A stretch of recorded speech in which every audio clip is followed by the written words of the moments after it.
के बाद भारत के लिए चीन को पीछे छोड़ना आसान देखिए, जिस देश की जनता अमेरिका जैसे डेवलप्ड कंट्री के बराबर साक्षर और गरीबी ना के बराबर हो, उसके बारे में आप क्या सोचते हैं? बेशक भारत दुनिया के कई देशों से बेहतर है, लेकिन बावजूद इसके कि इसके साथ आज़ाद हुआ देश आज विकास के मामले में कहीं आगे है और इसका मुकाबला करने में भारत को कई वर्षों लग सकता है।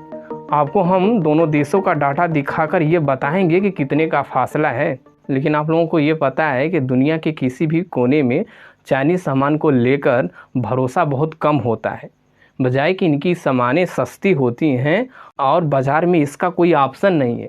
जिस दिन भारतीय कंपनियां इसका कोई जुगाड़ निकाल लेती है, उस दिन से चाइना की अर्थव्यवस्था फिसलने लगेगी, जैसे स्पेस के सेक्टर में इसरो के वैज्ञानिकों ने किया है। आज दुनिया में सबसे भरोसेमंद और सस्ता में सैटेलाइट लॉन्च करने वाला कोई संस्था है तो वो इसरो है। आप लोगों को जानकर ये खुशी होगा कि इसरो दुनिया के 34 देशों का सैटेलाइट सस्ते में लॉन्च किया है, जिसमें 417 satellite, 116 space craft, 13 student satellite जैसे कई मिशन को कामयाब सफलतापूर्वक किया है। लेकिन वर्तमान समय में जितना चीन विकास कर चुका है, वहां तक पहुंचने में भारत को काफ़ी मशक्क़त करना पड़ेगा। हम आपको बता दें कि आज से 30 साल पहले भारत और चीन में लगभग समान गरीबी थी। वहाँ पर भी लगभग 80% जनता गरीबी रेखा के नीचे जीवन यापन कर रही थी। भारत में भी सेम यही स्थिति था, पर वर्तमान समय में चाइना में गरीबी ना के बराबर है और हमारे देश में आज भी 22% लोग गरीबी रेखा के नीचे जीवन यापन करने के लिए मजबूर है। यही नहीं, चाइना की अर्थव्यवस्था दुनिया में सेकेंड लार्जेस्ट है और भारत और चीन की अर्थव्यवस्था में इतना गैप है कि इसे भरने में वर्षों लग जाएंगे। हम आपको बता दें कि भारत की अर्थव्यवस्था $3 ट्रिलियन के बराबर है और चाइना की अर्थव्यवस्था $17.5 ट्रिलियन के करीब, यानी भारत से 500% से भी अधिक। देखिए, हमारे देश के लोगों की सबसे बड़ी समस्या यही है कि उन चीज़ों का लोग विश्लेषण करना ही नहीं चाहते जो हमारे देश के लिए सबसे ज़रूरी है। कि जानकारी के लिए ये बता दें कि चाइना में जो साक्षरता है वो 96% है और हमारे यहाँ 74%।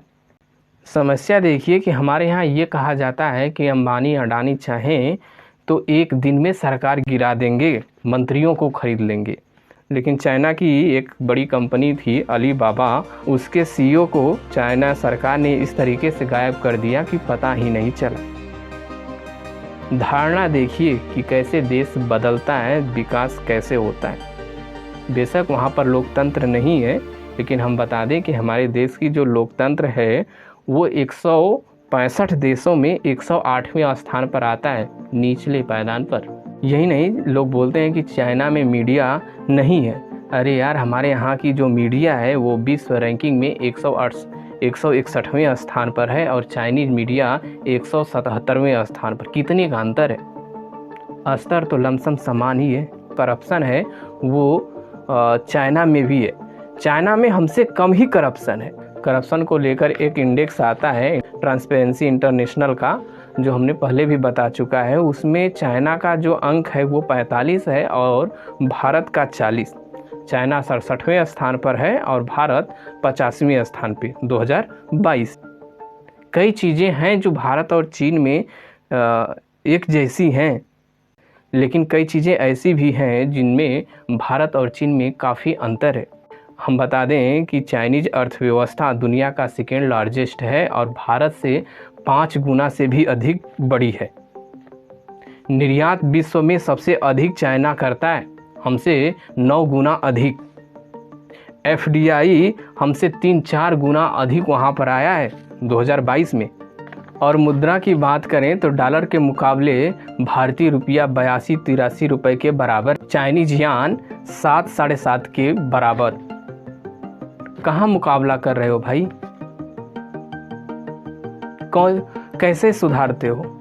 देखिए, जब तक भारत में सार्वजनिक मंचों पर सांप्रदायिक बातें की जाती रहेंगी, भारत में विकास नहीं हो सकता। इन्हीं चीज़ों पर चाइना कंट्रोल करके विकास किया है और हमारे यहाँ इन्हीं चीज़ों पर राजनीतिक पार्टियाँ बात करके सरकार बनाती आ रही हैं। वरना भारत के लोकतंत्र और चीन के साम्यवादी शासन में कोई ज़्यादा अंतर नहीं है। हम आपको ये बता दें कि जितना करप्शन वहाँ है उतना करप्शन हमारे देश में भी है, और आज़ादी की बात करें तो सेम स्तर का है, जनसंख्या भी सेम। सिर्फ अंतर है तो वो विकास, अंधविश्वास और धर्म का।